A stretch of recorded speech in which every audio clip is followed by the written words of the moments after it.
নমস্কার, টপি ডেলি লাইফে সবাইকে স্বাগত জানাই। কেমন আছেন সবাই? আশা করি সবাই খুব ভালো আছেন, সুস্থ আছেন।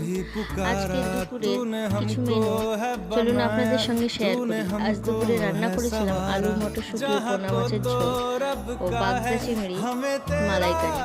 বাগদা চিংড়ি ছিল, তার সঙ্গে ছাটি চিংড়িও ছিল, সব একসাথে দিয়েই মালাইকারি বানিয়েছিলাম।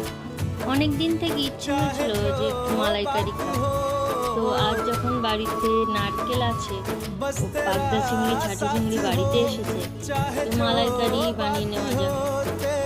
তার জন্য আমি বসে গেছি নারকেল। আমি আগে কখনো নারকেল ভাঙিনি, তাই আমার একটু অসুবিধা হয়েছিল নারকেলটা ফাটাতে।